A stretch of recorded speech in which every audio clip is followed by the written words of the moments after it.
The Premature Burial.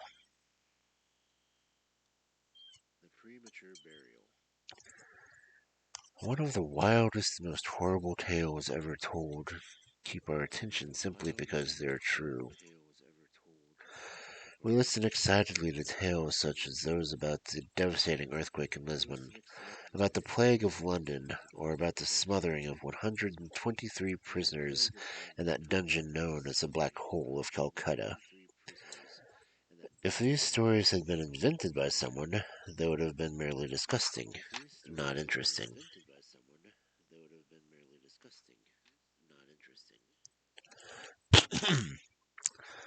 As my brief list above shows, there are many cruel ways that humans can suffer and die. But to be buried alive is beyond question one of the most horrible of these tragedies. We have the direct testimony of medical experts and ordinary experience to prove that a vast number of live burials have actually taken place. One occurred recently in Baltimore. The wife of one of the city's more respectable citizens, a well-known lawyer, and congressman, was seized by a sudden illness that baffled her doctors. After much suffering, she died, or appeared to have died. Her face was pinched and sunken, her lips had a marble pallor, her eyes were lusterless, and she gave off no body heat. For 3 days the body was preserved unburied, during which time it became stony and rigid. The funeral was sped up because she appeared to be decomposing. The lady was buried in her family vault, and the body was left undisturbed for 3 years.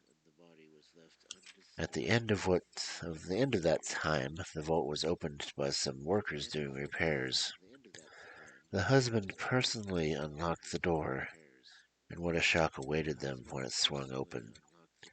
Some object in white clothing fell rattling into his arms. It was the skeleton of his wife in her burial shroud.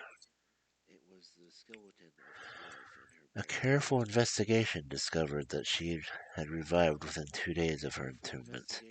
Her struggles within the coffin caused the ledge to fall off, break open, and allow her to escape. She apparently used a large fragment of the broken coffin to bang on the iron door from it in order to get someone's attention. While thus occupied, she must have fainted or died out of sheer terror, and falling, her shroud became entangled in some of the ironwork beside the tomb. Thus she remained, and thus she rotted away. In the year 1810, another famous case of living burial occurred in France. The heroine of the story was a Mademoiselle Victorine Lafourcade, a beautiful, rich young woman from a wealthy family. Among her numerous suitors was Julien Bossuet, a poor journalist from Paris. He was amiable and talented.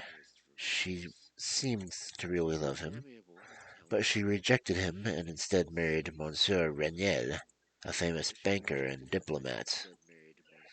After the marriage, however, Reniel neglected and abused his wife. After passing several wretched years with him, she died, or at least her condition looked very much like death.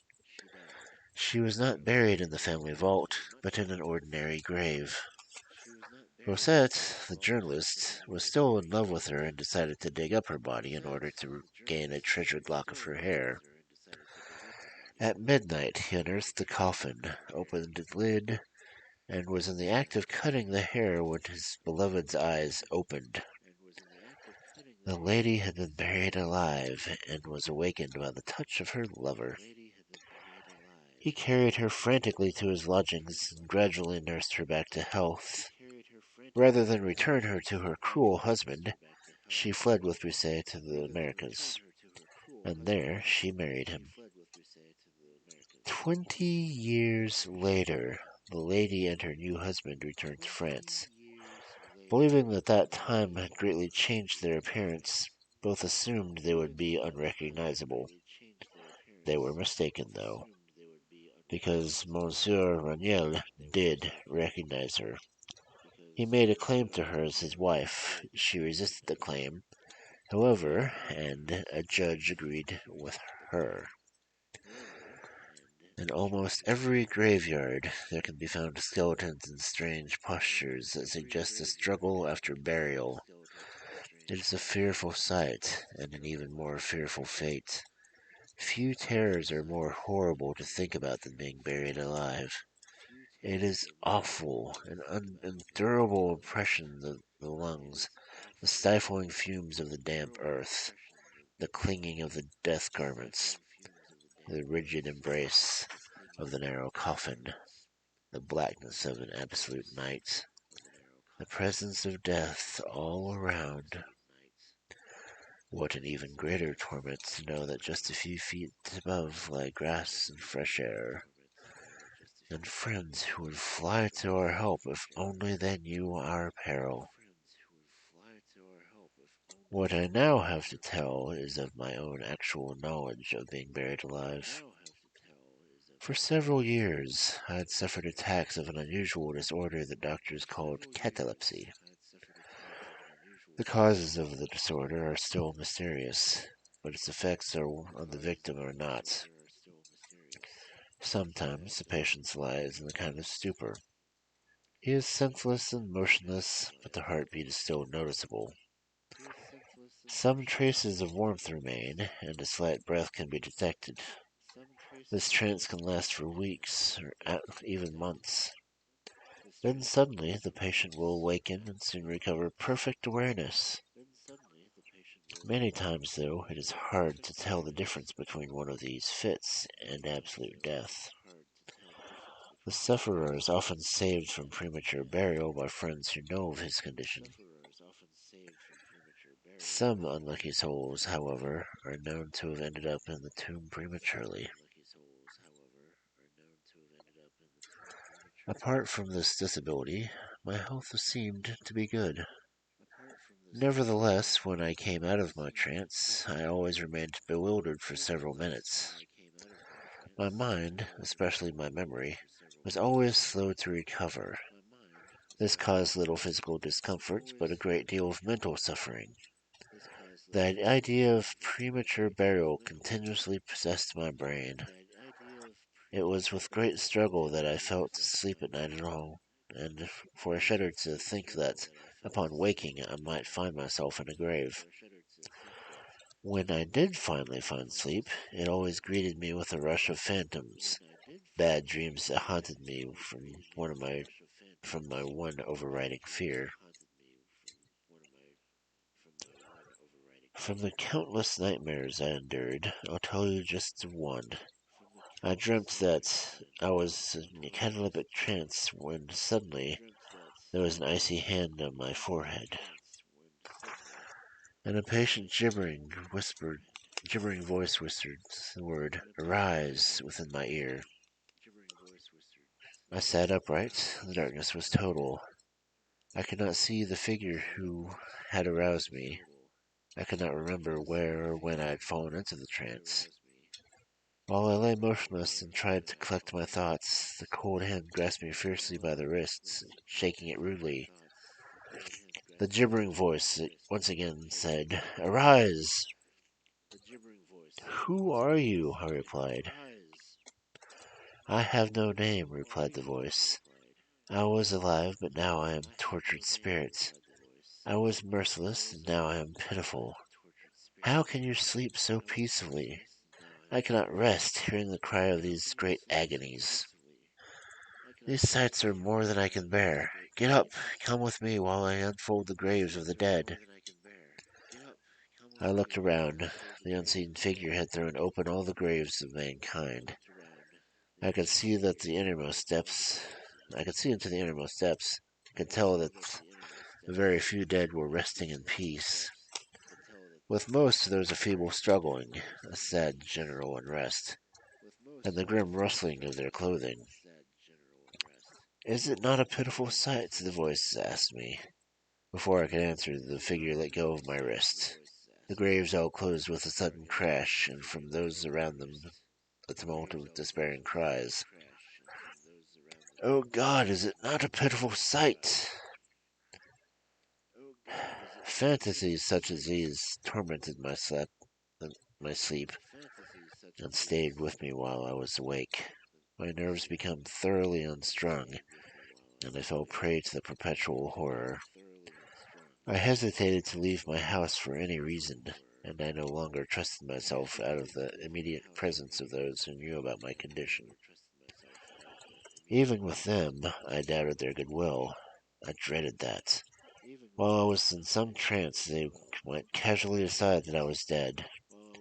I even believed that they would be glad to get rid of me, but they tried to reassure me, but in vain. To escape the fate that tormented me, I took elaborate precautions. I had the family vault remodeled so that it could be opened from within. I also had a special coffin made that I could be opened from within with a feeble touch by me. On the roof of the vault, I put a large bell that I could ring from within the coffin. That way, I could alert the world to my perilous state. Not even these precautions relieved my fears. One time, I awakened gradually from a fit, feeling a dull uneasiness. No care, no hope, no effort.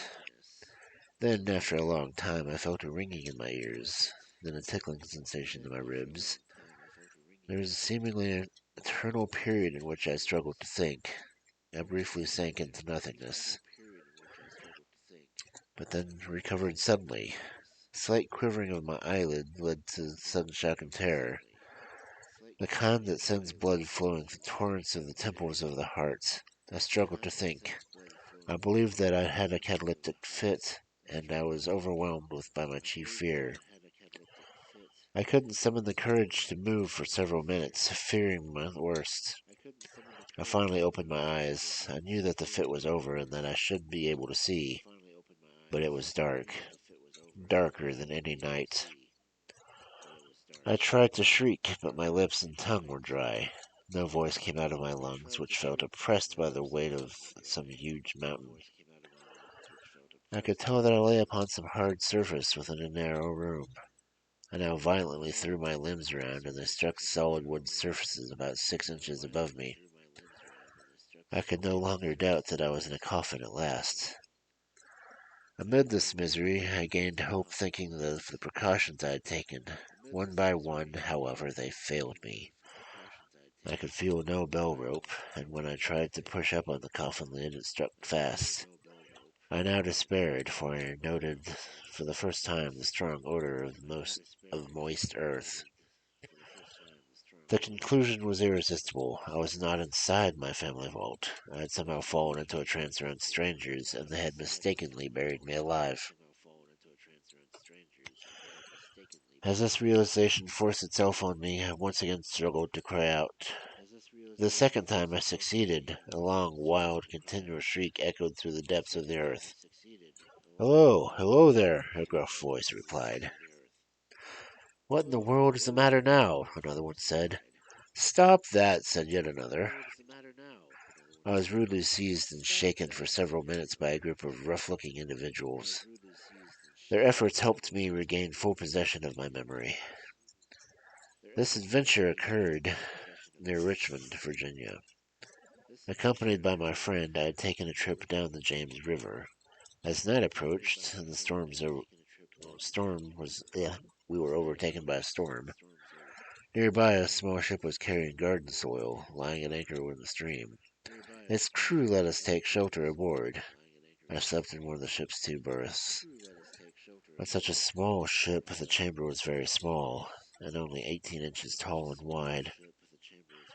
I had slept soundly, but when I woke up in that strange place, my usual fear took over and clouded my mind. The men I had alarmed with my yelling were the crew of the ship. The load they were carrying had been caused the earthy smell. The terror that I'd felt that night was real, though, and it was so extreme that it revolted me. Soon thereafter, I began to change. My soul took on a new tone and temper. I traveled abroad and exercised vigorously. I learned to relax and breathe free air of heaven. I thought about subjects other than death. In short, I became a new man and lived a new kind of life. After that memorable night, I dismissed my deathly fears forever, and with them vanished my cataleptic disorder.